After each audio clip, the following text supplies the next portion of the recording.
안녕하세요. 위너 영어학원 신봉고 1학년 담당 강사 최문정입니다. 얼마 전 아이들이 신봉고에 배정이 되고 난 다음에 신봉고 영어 내신이 어떻게 출제되는지 그리고 어떻게 영어 공부를 해야 하는지 궁금해하기도 하고 그리고 요청이 있어서 이렇게 영상 촬영을 하게 되었습니다. 네. 먼저 신봉고 영어 내신의 특징에 대해서 한번 살펴볼 예정이고요. 그리고 이 특징에 맞춰서 어떻게 커리큘럼이 구성되어 있는지 그리고 학생관리 시스템은 어떻게 진행할 예정인지에 대해서 설명드리겠습니다. 먼저 신봉고 영어 내신은 시험 범위에 있어서 중학교 때와 조금 차이를 보이는데요. 고등학교 1학년 기출 지문이 항상 범위에 포함이 되어 오고 있습니다. 그래서 그 고등학교 1학년 기출 지문 중에서 총 32문항이 내신 범위에 포함이 되고요. 그리고 교과서 딱 하나과가 들어가게 됩니다.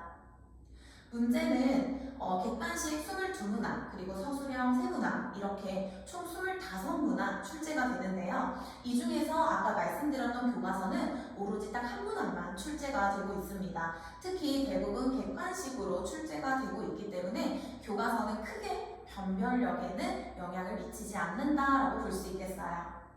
그러면 결국에 중요한 것은 고등학교 1학년 학력평가가 어떻게 출제가 되는가 이것이 가장 중요한 문제가 되겠죠. 자, 이때 우리가 고등학교 시험의 특성에 대해서 생각을 해봐야 합니다. 중학교 때는 있는 원문, 그러니까 시험 범위로 받았던 그 지문이 그대로 출제가 되는 것이 보편적이지만 고등학교 내신 같은 경우에는 대부분 이렇게 변형을 해서 출제를 하게 됩니다.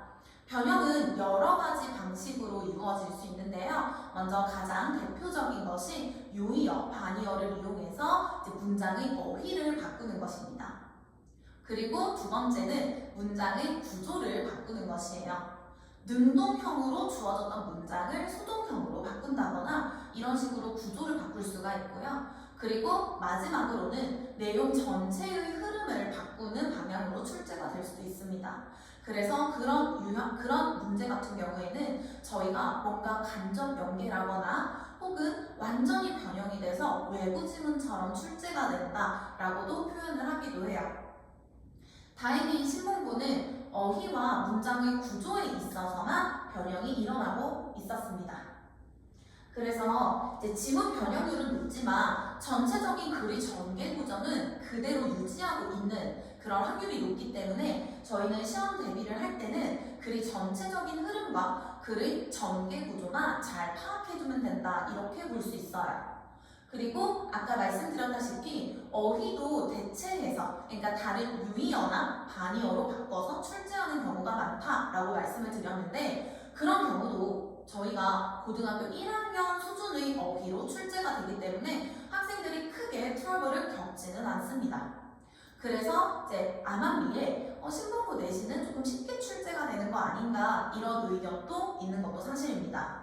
다만 이제 그러다 보니까 전체적인 평균이 조금 높은 편이고 100점자도 적지 않아 있습니다.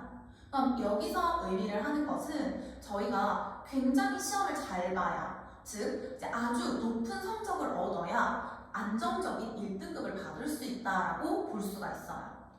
그래서 저희가 다른 건 다 쉽게 출제가 돼도 한두 문항 정도 고난도 어휘나 본문에 없는 문장을 영작하라고 시키는 이런 문제가 출제가 됩니다.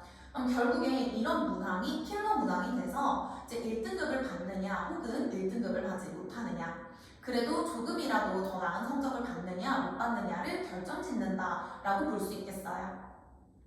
쉽게 말해서 이런 거죠. 시험 자체는 크게 까다롭지 않지만 조금의 실수도 용납하지 않는 시험이다 라고 저는 느껴집니다. 그래서 아까 말씀드렸다시피 본문에 없는 문장을 영작하라고 시키는 경우도 있다라고 말씀을 드렸는데요. 여기 왼쪽을 보시면 내신 원문입니다. 내신 원문이라는 거는 여러분들이 시험 범위야 하고 받은 그 텍스트예요. 근데 그 텍스트를 우측으로 요약을 해뒀어요. 이렇게 요약을 하고 나서 이 A에 들어갈 것, B에 들어갈 것은 당연히 어휘입니다. 왼쪽 본문에서 어휘를 찾아서 집어넣기만 하면 돼요. 문제가 되는 건 이 C번 문항이었습니다. 이 C번 문항은 이 앞뒤 요약문에 맞춰서 이 본문의 내용을 바탕으로 여러분들이 이 하단에 있는 이 문장 They are more likely to make a purchase immediately 이 문장을 영작해야 하는 유형이었어요.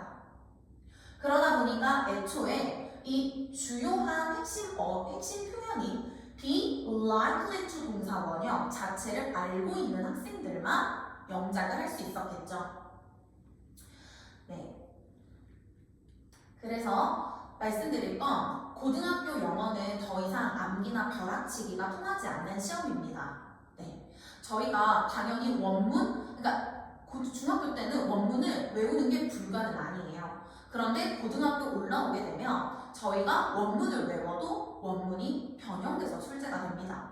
그러면 애초에 내가 가지고 있는 어휘장에 나의 기본기에 다양한 어휘, 요이어, 반이어가 들어있어야만 문제를 풀 수 있다. 이렇게 볼 수 있겠죠. 그래서 결국 고등학교 영어는요. 기본기가 필수입니다. 자, 그럼 이 기본기를 기르기 위해서 우리는 어떤 방향성을 가지고 공부해야 하느냐? 네, 먼저 파생어 중심의 어휘 암기가 필수적입니다. 아까 말씀드렸다시피 이런 다양한 유의어, 반의어 이런 것들은 저희가 파생어를 중심으로 해서 다양한 품사와 똑같은 의미를 가진 다양한 어휘를 체계적으로 외워둬야 변형돼서 출제됐을 때 이게 옳은지 틀린지 구별할 수 있겠죠. 두 번째는 어법이나 주요 표현을 학습하고 난 후에 영작을 연습하는 데 있습니다. 이 영작이라는 것은 읽는 것 혹은 듣는 것과 조금 다르게 내가 만들어서 이렇게 뱉어내야 되는, 써야 하는 그런 스킬입니다. 그러다 보니 어법과 주요 어휘에 대해서 굉장히 꼼꼼하고 정확하게 알고 있어야 얘를 영작하는 것이 가능해지겠죠. 그리고 마지막으로 글의 중심 내용과 흐름을 정확하게 숙지해둬서 시간을 아끼는 것도 굉장히 중요합니다. 네, 이에 맞춰서 저희 커리큘럼은 3월에서 6월, 9월에서 12월은 대체적으로 내신 대비를 위해서 쓸 예정입니다. 이 내신이라는 것은 모든 학생들에게 굉장히 중요한 부분이고 한번 내신 시험을 치고 나면 다시 그 내신 시험이 돌아오지 않기 때문에 이때는 몰입해서 공부를 해야 합니다. 다행히 신문고 같은 경우에는 이 시험 범위가 어차피 고등학교 1학년 모의고사에서 이제 출제가 되기 때문에 여러분들이 내신 대비와 수능 공부를 함께 할 수 있다. 이렇게 볼 수도 있어요. 그리고 1월, 2월, 7월, 8월 이런 겨울방학, 여름방학 동안에는 모의고사 대비를 같이 들어가게 됩니다. 그래서 마찬가지로 파생어 중심으로 어휘를 암기하고 내신의 핵심 어법을 학습하고 그리고 5개년을 잡고 모의고사 풀이를 들어갈 예정입니다. 네, 내신에 들어가게 되면요. 제가 신문고 맞춤으로 교재를 제작해서 이제 내신 대비를 시작하게 됩니다. 자, 신문고만을 위한 교재가 필요한 이유는 신문고에서 그동안 출제가 됐던 유의어, 반의어를 총망라해서 이제 어떤 어휘가 어떻게 변형돼서 나올 수 있을까를 함께 암기를 해둘 거고요. 그리고 이 컴팩트 교재로 그 글의 내용, 아까 말씀드린 것처럼 전체적인 글의 흐름을 짚고 넘어가는 작업을 할 겁니다.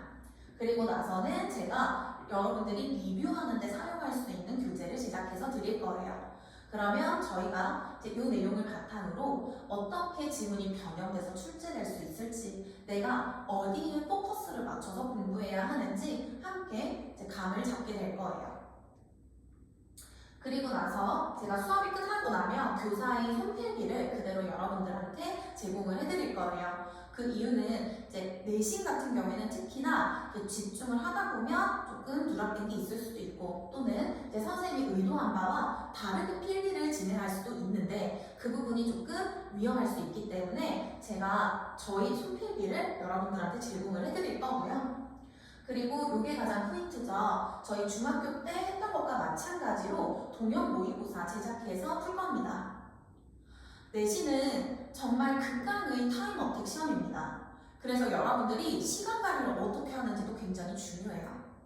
자, OMR 카드 마킹할 시간, 그 마킹한 것을 확인할 시간, 그리고 내가 서술형 문제를 옮겨 쓸 시간, 이 모든 것들을 고려해서 시간을 설계해서 움직여야 하기 때문에 제가 이렇게 시간을 맞춰서 OMR 카드까지 같이 작성을 해보는 동형 모의고사를 2회차 진행할 예정입니다.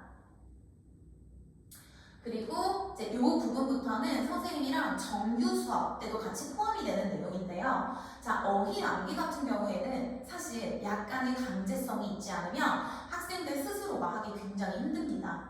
그래서 제가 어휘 암기를 항상 모니터링을 하고 이 어휘 테스트를 통과 못하거나 학습을 하지 않은 학생들에게는 개별적으로 클리닉을 통해서 이 어휘를 항상 꼼꼼하게 확인하고 넘어가고 있습니다. 그리고 매주 미니 모의고사를 봅니다. 매주 미니 모의고사를 보는 것의 장점은 아이들이 어쨌든 그 타임 어택을 가지고서 시간 제한을 가지고서 그 시간 내에 어떻게 문제를 푸는지 그 연습을 매주 할 수 있고요. 자, 이걸 하고 나면 또 좋은 점, 저희가 회차가 4회차, 5회차 쌓여가고 나면 학생들의 단점이 눈에 바로 드러납니다. 듣기를 못하는 학생도 있을 것이고 빈칸을 못하는 학생도 있을 것이고 또는 어휘 문제가 유달리 약한 학생들이 있을 거예요.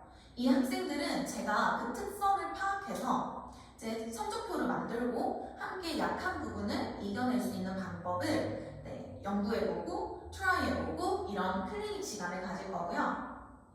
매주 미니 모의고사를 보고 나면 이 내용을 바탕으로 주간지를 배부합니다. 이 주간지는 말 그대로 구문을 분석하는 것, 그리고 어법 문제를 푸는 것, 그리고 특히 서술형, 영작 연습을 하는 그런 액티비티까지 포함하고 있습니다. 그래서 매주 이 주간지를 통해서 학생들이 좌측의 이 미니 모의고사를 정확하게 이해하고 넘어갔는지 확인을 합니다.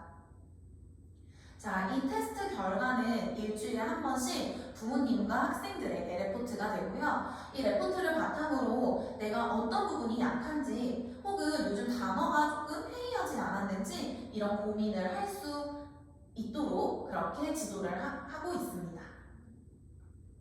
네, 마지막으로 이제 24시간 질의응답 그리고 개별 클리닉 이렇게 나와 있는데요.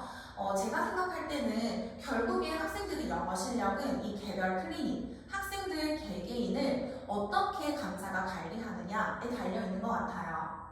그래서 이제 그 학생에 맞춰서 어떤 어려움이 있는지, 특히 학습 방향 혹은 학습하는 방법에 있어서 잘못된 부분은 없는지 요즘 굉장히 적극적으로 피드백을 하고 있는 중입니다. 네, 신봉고에 입학하게 된 모든 학생들에게 축하의 인사를 전하며 고등학교에 올라가서도 이렇게 차근차근 잘 준비를 해서 좋은 결과가 있기를 바랍니다. 감사합니다.